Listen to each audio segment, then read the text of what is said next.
ಬೀದರ್ನಲ್ಲಿ ಗುಂಡಿನ ಸದ್ದಿಗೆ ಸಾರ್ವಜನಿಕರು ಬೆಚ್ಚಿ ಬಿದ್ದಿದ್ದಾರೆ ಎನ್ನುವಂಥದ್ದು ಗೊತ್ತಾಗ್ತಾ ಇದೆ. ಇಬ್ಬರು ಎಟಿಎಂ ಸಿಬ್ಬಂದಿಯನ್ನ ಹತ್ಯೆಗೈದು 93 ಲಕ್ಷ ರೂಪಾಯಿ ಲೂಟಿ ಮಾಡಲಾಗಿದೆ. ಬೈಕ್ ಮೇಲೆ ಹಣದ ಟ್ರಂಕ್ ಅನ್ನು ಹೊತ್ತೊಯ್ದಿದ್ದಾರೆ ಇಬ್ಬರು ಖದೀಮ. ಇಬ್ಬರು ಆರೋಪಿಗಳ ಪತ್ತೆಗೆ 8 ತಂಡವನ್ನ ಪೊಲೀಸರು ರಚನೆ ಮಾಡಿದ್ದಾರೆ. ಗುಂಡಿನ ದಾಳಿಗೆ ಗಿರಿ ವೆಂಕಟೇಶ್ ಸ್ಥಳದಲ್ಲೇ ಸಾವನ್ನಪ್ಪಿದ್ದಾರೆ. ಗುಂಡೇಟಿನಿಂದ ನರಳಾಡ್ತಾ ಇದ್ದಂತ ಶಿವಕುಮಾರ್ ಆಸ್ಪತ್ರೆಯಲ್ಲಿ ಸಾವನ್ನಪ್ಪಿರೋದು. ಇಬ್ಬರು ಎಟಿಎಂ ಸಿಬ್ಬಂದಿಯನ್ನ ಹತ್ಯೆಗೈದು 93 ಲಕ್ಷ ರೂಪಾಯಿಯನ್ನ ಲೂಟಿ ಮಾಡಲಾಗಿದೆ. ಗಡಿ ಜಿಲ್ಲೆ ಬೀದರ್ನಲ್ಲಿ ನಡೆದಿರುವಂತಹ ಘಟನೆ. ಗುಂಡಿನ ದಾಳಿಗೆ ಸಾರ್ವಜನಿಕರು ಬೆಚ್ಚಿ ಬಿದ್ದಿದ್ದಾರೆ. ಇಬ್ಬರು ಎಟಿಎಂ ಸಿಬ್ಬಂದಿಯನ್ನ ಹತ್ಯೆಗೈದು 93 ಲಕ್ಷ ರೂಪಾಯಿಯನ್ನ ಲೂಟಿ ಮಾಡಲಾಗಿದೆ. ಬೈಕ್ ಮೇಲೆ ಹಣದ ಟ್ರಂಕ್ ಅನ್ನ ಈ ಕಳ್ಳರು ತಗೊಂಡು ಹೋಗ್ತಾ ಇದ್ರು ಎನ್ನುವಂಥದ್ದು ಗೊತ್ತಾಗಿದೆ. ಸಿಸಿಟಿವಿ ದೃಶ್ಯಾವಳಿಗಳನ್ನು ಕೂಡ ಗಮನಿಸ್ತಾ ಇದ್ದೀರಿ. ಹಾಡ ಹಗಲೇ ಎಟಿಎಂಗೆ ಬಂದು ಈ ರೀತಿಯಾಗಿ ಗುಂಡೇಟು ಕೊಟ್ಟು ದರೋಡೆ ಮಾಡಿಕೊಂಡು ಹೋಗ್ತಾರೆ ಅಂತ ಹೇಳಿದ್ರೆ ಕಾನೂನು ಸುವ್ಯವಸ್ಥೆ ನಮ್ಮ ರಾಜ್ಯದಲ್ಲಿ ಎಷ್ಟು ಮಟ್ಟಿಗೆ ಹದಗೆಟ್ಟಿದೆ ಗಮನಿಸ್ತಾ ಇರ್ಬೋದು. ಏನಾಗ್ತಾ ಇದೆ ನಮ್ಮ ರಾಜ್ಯದಲ್ಲಿ, ಅದು ಕೂಡ ಬೀದರ್ನಲ್ಲಿ ಆಗಿರುವಂಥ ಘಟನೆ ಇದು. ಬೀದರ್ನಲ್ಲಿ ಗುಂಡಿನ ದಾಳಿಗೆ ಸಾರ್ವಜನಿಕರು ಬೆಚ್ಚಿ ಬಿದ್ದಿದ್ದಾರೆ. ಬೈಕ್ನಲ್ಲಿ ಬಂದು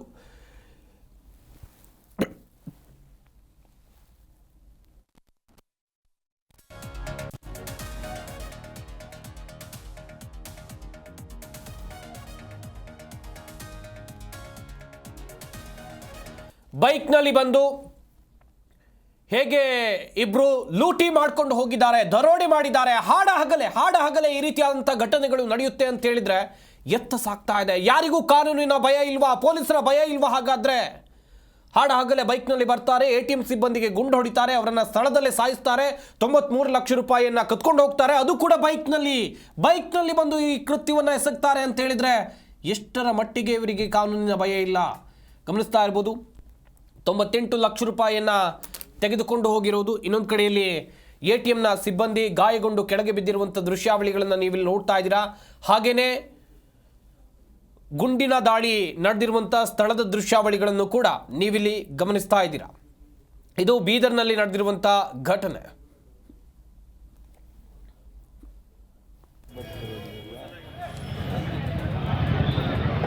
ಸುಮಾರು ನನಗೆ 11 ಗಂಟೆಗೆ ಹಂಗೆ ಫೋನ್ ಬಂತು. ನಾ ಇಲ್ಲೇ ಬೀದರ್ ಲೋಕಲಲ್ಲಿದ್ದ ನಮ್ಮ ತಂದೆಯವ್ರು ಫೋನ್ ಮಾಡಿದ್ರು, ಹಿಂಗೆ ವೆಂಕಟೇಶ್ ಅಣ್ಣ ಗೋಲಿ ಹೊಡೆದಾರಂತ SBI ಬ್ಯಾಂಕ್ ಶಿವಾಜಿ ಚೌಕ್ ಹತ್ರ, ನೀವು ಹೋಗ್ರಿ ಅಂತಂದಾಗ ನಾ ಇಮಿಡಿಯೇಟಾಗಿ ಇಲ್ಲೇ ಅಂಬೇಡ್ಕರ್ ಬ್ಯಾಂಕ್ ಹತ್ರ ಹೋದ. ಅಲ್ಲಿ ಹೋಗೋಟ್ಕಿನೇ ಆಲ್ರೆಡಿ ಅವರು ಡೆತ್ ಆಗಿದ್ದಿತ್ತು. ಪೊಲೀಸರು ಹೇಳಿದ್ರು, ನಾ ಬಲಿಕ್ಕೆ ಹೋಗ್ಲತ್ತರ. ಪೊಲೀಸರು ಅಂದರು ಇಲ್ಲ ಹೋಗ್ಬೇಡಿ ಸರ್, ಅದು ಡೆತ್ ಆಗ್ಯದ ಅಂತಂತ ಹೇಳಿ. ಆಮೇಲೆ ಅವ್ರ ಗೆಳೆಯ ಅದೇ ಡಿಪಾರ್ಟ್ಮೆಂಟ್ದಲ್ಲಿ ಜಿತೇಂದರ್ ಅಂತ ಹೇಳಿ ಕೆಲಸ ಮಾಡ್ತಾರೆ, ಚಿದ್ರಿದವ್ರೆ ಹೆರ. ಅವ್ರು ಬಂದರು. ಅವ್ರು ಬರ್ತಿಕ್ಕೆ ಡ್ರೈವರಿಗೆ ಫೋನ್ ಮಾಡಿದ್ರೆ ಡ್ರೈವರ್ ಅವ್ರಿಗೂ ಬಂದರು. ಡ್ರೈವರ್ ಅವ್ರಿಗೆ ಕೇಳಿದೆ ಅವು ಹೆಂಗಾಯ್ತು ಸರ್, ಇದು ಏನಾಯಿತು ಅಂತಂತಂದ್ರೆ ಡ್ರೈವರ್ ಅವ್ರು ಹೇಳಿದ್ರು, ಇಲ್ಲ ಅವರು ಇಬ್ಬರು ಹೆಲ್ಮೆಟ್ ಹಾಕೊಂಡು ಬಂದಾರ. ಇಲ್ಲಿ ಒಬ್ಬ ನಿಂತಿನು ಗೇಟಿಗೆ, ಒಬ್ಬ ಅಲ್ಲಿ ಗಾಡಿ ಮೇಲೆ ಒಬ್ಬ ನಿಂತಿನು. ಅವರು ದುಡ್ಡು ಕ್ಯಾಶ್ ಇದು ಮಾಡ್ಕೊ ಕಣ್ಣಕ್ಕೆ ಖಾರ ಹಾಕಿ ಏನಪ್ಪ ಅಂತಂತಂದ್ರೆ ಅವ್ರ ಮೇಲೆ ಫೈರ್ ಮಾಡಿ ಅವರು ಅದು ದುಡ್ಡು ತೊಗೊಂಡು ಹೋಗಿದ್ದಾರೆ ಅಂತಂತ ಹೇಳಿದ್ರು. ಅದಕ್ಕಾಗಿ ನಾವು ಅವ್ರಿಗೆ ಕೇಳಿದ ತಕ್ಷಣ ಎಲ್ಲ ಫ್ಯಾಮ್ಲಿದವ್ರಿಗೆ ಫೋನ್ ಮಾಡಿದೆ. ಎಲ್ಲ ನಮ್ಮ ಕುಟುಂಬಸ್ಥರು ಅಲ್ಲಿಗೆ ಬಂದರು. ಇದು ಏನಪ್ಪ ಅಂದ್ರೆ ಇದು ವ್ಯವಸ್ಥೆ ಇಲ್ಲಿ ತುಂಬ ಹದಗೆಡ್ತಾ ಇದೆ. ಇದಕ್ಕೇನಪ್ಪ ಅಂದ್ರೆ ಅದು ಯಾವ ಏಜೆನ್ಸಿ ಇತ್ತು ಆ ಏಜೆನ್ಸಿ ಅವ್ರಿಗೆ ನಾವು ವಿನಂತಿ ಮಾಡ್ಕೊಳ್ತೀವಿ.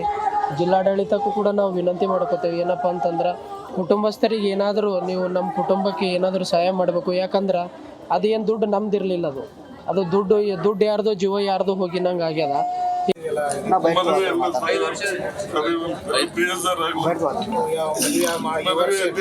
ಮಾಡ್ಬೇಕಂತಿದ್ದೀವಿ. ಮನೆ ಎಲ್ಲ ಸಮಸ್ಯೆ ನಮ್ದಿತ್ತು. ಮದುವೆ ಮಾಡೋಣ ಅಂದಿದ್ದೆವು, ಲೇಟ್ ಆಗಲಿ ಅಂತೇಳಿ ನಮ್ಮ ತಂಗಿ ಮಾಡಿದ್ಮೇಲೆ ಮಾಡ್ಕೊತೀನಿ ಅಂತೇಳಿ ಅದು ಲೇಟ್ ಆಯ್ತು, ಮಾಡಿಲ್ಲ ಸರ್. ಏನು ಮನೆಗೆ ಏನು ಬೆಳಗ್ಗೆ ಈ ತರ ಆದಾಗ ಯಾರು? ನಾನು ಹೋಗ್ತಾ ಇದ್ದೆ ಡ್ಯೂಟಿಗೆ, ನನಗೆ ಎದುರುಗಡೆ ಬಂದು ನಾನು ಬಿಟ್ಟು ಹೋಗಿದ್ದೆ. ನಾನು ಬಿಟ್ಟು ಹೋದ್ರೆ ಬಂದೆ ಸರ್. ನನಗೆ ನನ್ನ ATM ಅದು ತಗೊಳಕ್ಕೆ ನನ್ನ ಮನೆಗೆ ಬಂದಾಗ ನನಗೆ ಅದು ಲಾಸ್ಟ್ ಭೇಟಿ. ನನಗೆ ಅಂದ್ರೆ ATM ಬಿಟ್ಟು ಹೋಗಿದ್ದೆ, ನಾ ಬಿಟ್ಟು ಹೋಗಿದ್ದ. ಅವ್ ಬಂದಿನ ನಮ್ಮ ಮನೆ ಪಕ್ಕ ಬಾಜು ನಮ್ಮ ಜಿತೇಂದರ್ ಅಂತೇಳಿ ಇವ್ನಿಗೆ ಕರ್ಕೊಂಡು ಹೊಲ ಬಂದಿನ. ಅವರು ಅದು ATM ದಾಗೆ ಮಾಡ್ತಾರೆ ಅಣ್ಣ. ಈಗ ನಡೆದಿದೆ ನನ್ನನ್ನು ಅದು ಲಾಸ್ಟ್ ನೋಡ್ತಾರೆ. ನಮ್ಮ ಮಾರಿನೊಳಗೆ ಬಂದಂಗೆ ಆಗ್ಯದ. ಬಗ್ಗೆ ಇನ್ನಷ್ಟು ಮಾಹಿತಿಯನ್ನು ಕೊಡ್ತಾರೆ ನಮ್ಮ ಬೀದರ್ ಜಿಲ್ಲೆಯ ಪ್ರತಿನಿಧಿ ಅನಿಲ್ ಕುಮಾರ್ ದೂರವಾಣಿ ಸಂಪರ್ಕದಲ್ಲಿ ಜಾಯ್ನ್ ಆಗ್ತಾ ಇದ್ದಾರೆ. ಅನಿಲ್ ಕುಮಾರ್, ಗಮನಿಸ್ತಾ ಇದ್ವಿ ಹಾಡ ಹಗಲೇ ಈ ರೀತಿಯಾಗಿ ಬೈಕ್ನಲ್ಲಿ ಬಂದು ದರೋಡೆ ಮಾಡ್ತಾರೆ. ಅದು ಕೂಡ ಇಬ್ಬರು ATM ಸಿಬ್ಬಂದಿಗೆ ಗುಂಡೇಟು ಕೊಟ್ಟು ಅವರನ್ನ ಕೊಂದು ಹಣವನ್ನು ಕತ್ಕೊಂಡು ಹೋಗ್ತಾರೆ ಅಂತ ಹೇಳಿದ್ರೆ ಎತ್ತ ಸಾಕ್ತಾ ಇದೆ ಈ ಸಮಾಜ. ಕಾನೂನು ಸುವ್ಯವಸ್ಥೆ ಎಲ್ಲೂ ಹೋಗಿದೆ. ಇವರಿಗೆ ಪೊಲೀಸರ ಭಯ ಇಲ್ವಾ? ಈ ಘಟನೆ ಬಗ್ಗೆ ವಿವರಣೆಯನ್ನು ಕೊಡ್ತಾ ಹೋಗೋದಾದ್ರೆ. ಸಂಪತ್, ಇದು ಬೀದರ್ ನಗರದ ಕೇಂದ್ರ ಹೃದಯ ಭಾಗ ಅಂತ ಹೇಳ್ಬೋದು, ಕೇಂದ್ರ ಸ್ಥಾನ ಅಂತ ಹೇಳ್ಬೋದು. ಯಾಕಂದ್ರೆ ಜಿಲ್ಲಾಧಿಕಾರಿಗಳ ಕಚೇರಿ ಪಕ್ಕದಲ್ಲಿ ಇರ್ತಕ್ಕಂತಹ SBI ಕೇಂದ್ರ ಬ್ಯಾಂಕ್ ನ ATM ನಲ್ಲಿ ಹಣ ಡಂಪ್ ಮಾಡ್ಲಿಕ್ಕೆ ಬಂದಂತ 4 ಜನ ಸಿಬ್ಬಂದಿ, ಒಟ್ಟು ಒಂದು ಸೆಕ್ಯೂರಿಟಿ ಗಾರ್ಡ್, 2 ಕ್ಯಾಶಿಯರ್, 1 ಡ್ರೈವರ್.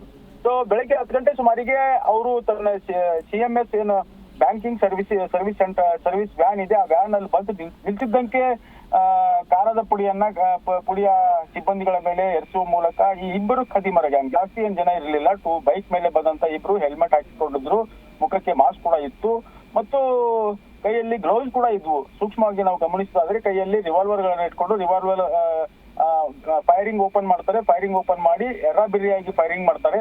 ಸುಮಾರು 6 ಸುತ್ತು ಫೈರಿಂಗ್ ಅನ್ನ ಮಾಡಿರ್ತಕ್ಕಂಥದ್ದು ಘಟನಾ ಸ್ಥಳದಲ್ಲಿ ಕಂಡು ಬಂದಂತ ಪ್ರಾಥಮಿಕ ದೃಶ್ಯ.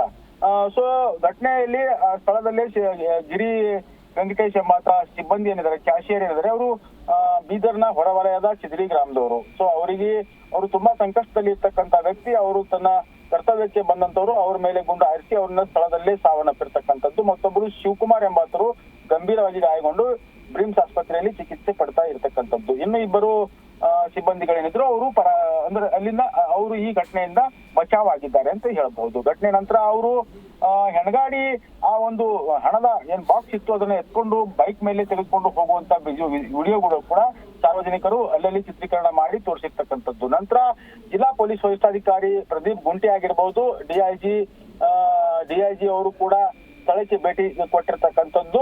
ಇವೆಲ್ಲವನ್ನ ನೋಡಿದ್ರೆ ಘಟನೆಯ ಸ್ವರೂಪ ತೀವ್ರತೆಯನ್ನ ನೋಡಿದಾಗ ನಿಜಕ್ಕೂ ಅವರಿಗೆ ಪೊಲೀಸರಾಗ್ಲಿ ಸಾರ್ವಜನಿಕರಾಗ್ಲಿ ಯಾರದೇ ಭಯ ಇಲ್ಲ. ಸೊ ಇವರೊಂದು ನಟೋರಿಯಸ್ ಗ್ಯಾಂಗ್ ಅಂತಲೇ ಇಟ್ಕೋಬಹುದು. ಬೀದರ್ನಿಂದ ಯಾವ ದಿಕ್ಕಿಗೆ ಅವರು ಪ್ರಯಾಣ ಮಾಡಿದ್ದಾರೆ ಆ ಭಾಗದಲ್ಲೆಲ್ಲ ಈಗಾಗಲೇ ಪೊಲೀಸರು ಒಂದು ಗಸ್ತನ್ನ ಮತ್ತು ಒಂದು ಹುಡುಕಾಟವನ್ನ, ಶೋಧ ಕಾರ್ಯವನ್ನ ಆರಂಭಿಸಿದ್ದಾರೆ. ಬಸವ ಕಲ್ಯಾಣ ಆಗಿರ್ಬಹುದು, ಬೀದರ್ ಆಗಿರ್ಬಹುದು, ಔರಾದ್ ಆಗಿರ್ಬಹುದು, ಬಾರ್ಡರ್ಗಳು ಏನಿವೆ, ಪಕ್ಕದಲ್ಲೇ ಬಾರ್ಡರ್ಗಳಿವೆ. ಸೊ ಹೀಗಾಗಿ ಬಾರ್ಡರ್ ಪೊಲೀಸರು ಕೂಡ ಅಲರ್ಟ್ ಮಾಡಿರ್ತಕ್ಕಂಥದ್ದು.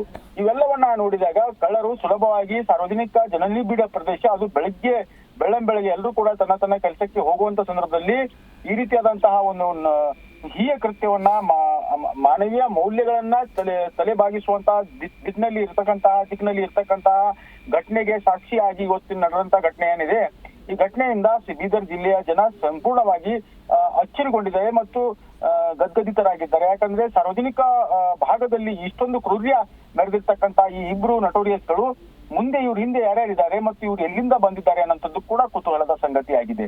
ಸೊ ಮುಂಬರುವಂತಹ ಕ್ಷಣಗಳಲ್ಲಿ ಈ ಆರೋಪಿಗಳನ್ನ ಬಂಧಿಸ್ತಾರೆ ಅನ್ನೋಂಥದ್ದು ಪೊಲೀಸರ ವಾದ ಆಗಿದೆ. ಈಗಾಗಲೇ ಸ್ಥಳದಲ್ಲಿ DIG ಹಿಲೋರಿ ಅವರು ಮುಖಾಮ್ ಹೂಡಿದ್ದಾರೆ ಮತ್ತು ಪೊಲೀಸರಿಗೆ ಮಾರ್ಗಸೂಚಿಗಳನ್ನ ನೀಡ್ತಾ ಇದ್ದಾರೆ. ಪೊಲೀಸರಿಗೂ ಕೂಡ ಟಾಸ್ಕ್ ಕೊಟ್ಟಿದ್ದಾರೆ. ತಕ್ಷಣ ಆರೋಪಿಗಳನ್ನ ಬಂಧಿಸಬೇಕು ಮತ್ತು ಅವರಿಂದ ಮಾಹಿತಿಯನ್ನ ಕಲೆ ಹಾಕಬೇಕು ಮತ್ತು ಈ ಹಣವನ್ನ ಎಲ್ಲೆಲ್ಲಿ ತೆಗೆದುಕೊಂಡು ಹೋಗ್ತಾರೆ ಅನ್ನೋಂಥದ್ದು ಕೂಡ ಸೂಕ್ಷ್ಮವಾಗಿ ಗಮನದಲ್ಲಿ ಇಟ್ಕೊಳ್ಬೇಕು. ಆರ್ಥಿಕ ವಹಿವಾಟಿನ ಮೇಲೆ ನಿಗಾ ಇಡಬೇಕು. ಈ ಎಲ್ಲಾ ಹಂತದಲ್ಲಿ ಕೂಡ ಪೊಲೀಸರು ಕಾರ್ಯಾಚರಣೆ ಮಾಡಿರ್ತಕ್ಕಂಥದ್ದು. ಅನಿಲ್, ಯಾವುದೋ ಸಿನಿಮಾಗಳಲ್ಲಿ ಇಂಥ ದೃಶ್ಯಾವಳಿಗಳನ್ನು ಅಥವಾ ಇಂಥ ಘಟನೆಗಳನ್ನು ಸಿನಿಮಾಗಳಲ್ಲಿ ನೋಡ್ತಾ ಇದ್ವಿ, ಈಗ ನಿಜ ಜೀವನದಲ್ಲೇ ನೋಡುವಂತಾಗಿದೆ ಅಂತ ಹೇಳಿದ್ರೆ ಬೀದರ್ ಅದು ಕೂಡ ಸಿಟಿಯ ಸಮೀಪದಲ್ಲೇ ಇಂಥ ಒಂದು ಘಟನೆ ಆಗುತ್ತೆ ಅಂತ ಹೇಳಿದ್ರೆ ಇಲ್ಲಿ ಕಾನೂನು ಸುವ್ಯವಸ್ಥೆಯ ವೈಫಲ್ಯ ಎದ್ದು ಕಾಣ್ತಾ ಇದೆ. ಈ ದರೋಡೆಕೋರರಿಗೂ ಒಂದು ಸ್ವಲ್ಪ ಗೊತ್ತಿರಬೇಕು, ಟೆಕ್ನಾಲಜಿಗಳೆಲ್ಲ ಡೆವಲಪ್ಮೆಂಟ್ ಆಗಿದೆ, ನಾವು ಎಲ್ಲಿ ಹೋದ್ರೂ ಕೂಡ ತಪ್ಪಿಸಿಕೊಳ್ಳೋದಕ್ಕೆ ಆಗೋದಿಲ್ಲ ಅಂತೇಳಿ. ಸದ್ಯ ಇವರ ಪತ್ತೆಗಾಗಿ ಪೊಲೀಸರು ಯಾವ ರೀತಿಯಾದಂಥ ತಂಡವನ್ನು ರಚನೆ ಮಾಡಿದ್ದಾರೆ? ಹಾಗೇನೆ ಏನಾದರೂ ಶಂಕೆ ವ್ಯಕ್ತಪಡಿಸಿದಾದ್ರ ಯಾವುದಾದ್ರೂ ಗ್ಯಾಂಗ್ ಮೇಲೆ? ಖಂಡಿತವಾಗಿಯೂ ಸಂಪತ್, ಏನು ಗೊತ್ತಾ, ಇವರು ನನ್ನಲ್ಲಿ ಅಂದ್ರೆ ನಮ್ಮ ಒಂದು ಎಕ್ಸ್ಪೀರಿಯನ್ಸ್ ಲೆಕ್ಕದಲ್ಲಿ ಹೇಳ್ಬೇಕಾದ್ರೆ ಇವರು ಒಂದು ನಟೋರಿಯಸ್ ಗ್ಯಾಂಗ್ ಅಂತಲೇ ಹೇಳ್ಬಹುದು. ಯಾಕಂದ್ರೆ ಅವರು ಎಷ್ಟೊಂದು ಕ್ರೌರ್ಯತೆ ಮೆರೆದಿದ್ದಾರೆ ಅಂದ್ರೆ ಅವರಿಗೆ ಯಾವುದೇ ರೀತಿಯ ಭಯ ಇಲ್ಲ. ಆಮೇಲೆ ಮುಲಾಜಿಲ್ಲದೆ ಸರಾಸಗಟವಾಗಿ ಬಾಕ್ಸ್ ಅನ್ನ ಎತ್ಕೋತಾರೆ, ಬೈಕ್ ಮೇಲೆ ಇಟ್ಕೋತಾರೆ, ಆರಾಮ್ಸೆ ಹೊರಟೋಗ್ತಾರೆ. ಒಂದು ಕೊಲೆ ಮಾಡಿದ ನಂತರ ಅವರ ಮನಸ್ಥಿತಿಯನ್ನ ನಾವು ಅರ್ಥ ಮಾಡ್ಕೋಬೇಕಾಗುತ್ತೆ. ಅಂದ್ರೆ ಅಲ್ಲಿ ಒಂದು ಕೊಲೆ ಆಗಿದೆ, ಇವರು ಒಂದು ಕೊಲೆ ಮಾಡಿದ ಮೇಲೆ ಇವರ ಕೈಕಾಲುಗಳು, ಇವರ ಚಲಾವಣೆಗಳು, ಇವರ ಬಾಡಿ ಲ್ಯಾಂಗ್ವೇಜ್ ಒಂದು ಸ್ವಲ್ಪ ಆದ್ರೂ ಅವರಲ್ಲಿ ಏನೂ ಇಲ್ಲ. ಅವರು ಮೃಗಗಳಂತೆ ಎಷ್ಟೊಂದು ಅನಾಯಾಸವಾಗಿ ಒಂದು ದೊಡ್ಡ ರುಟೀನ್ ಅವರು ಬಾಡಿ ಲ್ಯಾಂಗ್ವೇಜ್ ನೋಡಿದ್ರೆ ಅವರು ಈ ಹಿಂದೆ ಕೂಡ ಸಾಕಷ್ಟು ಪ್ರಕರಣಗಳಲ್ಲಿ ಭಾಗಿಯಾಗಿದ್ದಾರೆ ಅನ್ನೋಂಥದ್ದು ಅವರ ಚಲನವಲನಗಳಿಂದ ಗೊತ್ತಾಗ್ತಾ ಇರ್ತಕ್ಕಂಥದ್ದು. ಸೊ ಇವರಿಗೆ ಭಯ ಇದ್ರೆ ಇಷ್ಟೆಲ್ಲ ಮಾಡ್ತಿರ್ಲಿಲ್ಲ, ಇವರಿಗೆ ಭಯನೇ ಇಲ್ಲ. ಸೊ ಇವರು ಎಲ್ಲಿ ಏನ್ ಬೇಕಾದ್ರೂ ಮಾಡ್ಬೋದು. ಇಂತ ಈ ಗ್ಯಾಂಗ್ ನ ಏನ್ ಗ್ಯಾಂಗ್ ಇದೆ ಈ ಗ್ಯಾಂಗ್ ನ ಪತ್ತೆ ಹಚ್ಚಬೇಕು ಮತ್ತು ಇವ್ರು ಈ ಹಿಂದೆ ಎಲ್ಲೆಲ್ಲಿ ಏನೇನು ಮಾಡಿದ್ದಾರೆ ಅನ್ನೋದು ಕೂಡ ಹೊರಬರ್ಬೇಕಾಗಿದೆ. ಯಾಕಂದ್ರೆ ಇದು ಸಾಮಾನ್ಯ ಅಲ್ಲ, ಅಷ್ಟೊಂದು ಸುಲಭನೂ ಅಲ್ಲ ಅವರಿಗೆ. ಯಾಕಂದ್ರೆ ಈಗ ಟೆಕ್ನಾಲಜಿ ಬಹಳಷ್ಟು ಮುಂದೆ ಹೋಗಿದೆ. ಈಗಾಗಲೇ ಬೀದರ್ ಸುತ್ತಲೂ ಇರತಕ್ಕಂತ CCTVಗಳ ಜಾಲ ಏನಿದೆ ಅವೆಲ್ಲವೂ ಕೂಡ ಸರ್ಚ್ ಮಾಡಲಾಗ್ತಿದೆ. ಬೀದರ್ ಕಂಟ್ರೋಲ್ ರೂಮ್ ನಲ್ಲಿ ಬೀದರ್ ಸಿಟಿಯಲ್ಲಿ ಅಲ್ಲಲ್ಲಿ ಹಾಕಲಾದಂತಹ ಏನು ಕ್ಯಾಮ್ರಾಗಳಿವೆ ಅದರಲ್ಲೂ ಕೂಡ ಚೆಕ್ ಮಾಡ್ಲಾಗ್ತಾ ಇದೆ. ಅವರ ಬೈಕ್ ನ ನಂಬರ್ ಪ್ಲೇಟ್ ಆಗಿರ್ಬೋದು, ಅವರ ಚಲನವಲನ ಆಗಿರ್ಬೋದು, ಅವ್ರು ಯಾವ ದಿಕ್ಕಿಗೆ ಹೋಗಿದ್ದಾರೆ ಅನ್ನೋಂಥದ್ದು. ಆಮೇಲೆ ಹೆದ್ದಾರಿಗಳ ಮೂಲಕ ಹೋದ್ರೆ ಹೆದ್ದಾರಿ CCTVಗಳನ್ನು ಚೆಕ್ ಮಾಡುವುದು, ಇವೆಲ್ಲವೂ ಕೂಡ ಪೊಲೀಸರ ತನಿಖೆಯಲ್ಲಿ ಈಗಾಗಲೇ ನಡೀತಾ ಇರ್ತಕ್ಕಂಥದ್ದು. ಇವೆಲ್ಲವನ್ನ ಗಮನಿಸಿದಾಗ ಪೊಲೀಸರು ಸುಲಭವಾಗಿ ಅವರನ್ನ ಹಿಡಿತಾರೆ ಅನ್ನೋಂಥದ್ದು ನಂಬಿಕೆ. ಸಂಪತ್. ಥ್ಯಾಂಕ್ ಯು ಅನಿಲ್ ಕುಮಾರ್ ತಮ್ಮೆಲ್ಲ ಡೀಟೇಲ್ಸ್ಗಾಗಿ. ನಡೆದಿದ್ದು SBI ಮೇನ್ ಬ್ರಾಂಚ್ ಎದುರುನೆ ATM ಮನೆ ATMಗೆ ದುಡ್ಡು ತಗೊಂಡು ಹೋಗ್ಬೇಕಂತ ವ್ಯಾನ್ಗೆ ದುಡ್ಡು ಹಾಕುವಾಗ ಇಬ್ಬರು ಜನರು ಬೈಕ್ ಮೇಲೆ ಬಂದು ಗನ್ ಫೈರಿಂಗ್ ಓಪನ್ ಮಾಡಿದ್ದಾರೆ. ಅದರಲ್ಲಿ ಒಬ್ಬರು ಕೊಲೆಯಾಗಿದ್ದಾರೆ.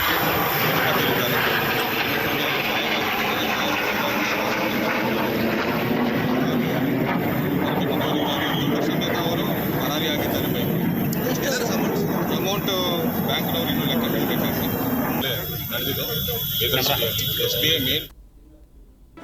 ಜಿ ಕನ್ನಡ ನ್ಯೂಸ್ ಈಗ ನಿಮ್ಮ ಮನೆಯಲ್ಲೇ ನೋಡಿ, ಎಲ್ಲ ಕೇಬಲ್ಗಳಲ್ಲಿ ಈಗ ಲಭ್ಯ. ನಿಮ್ಮ ನೆಚ್ಚಿನ ಜಿ ಕನ್ನಡ ನ್ಯೂಸ್ ಈಗ ಸನ್ ಡೈರೆಕ್ಟ್ ನಲ್ಲಿ number 292, Tata play number 1664, Jio TV number 1334, NXT digital number 30, in cable number 30, city networks 51, U digital number 162, GTPL number 17, Rockline telecommunications number 42, Shri Basaveshwara cable number 168, rural cable network 60, Vinayaka digital 57, Abhishek cable 821, city channel 53, Siddeshwara cable network 57, V4 digital Infotech 628, Surya digital networks 53, Gajanan digital number 836, Malnad Infotech private limited number 56, Metrocast number 830, victory digital number 167ರಲ್ಲಿ ನೋಡಿ ಆನಂದಿಸಿ.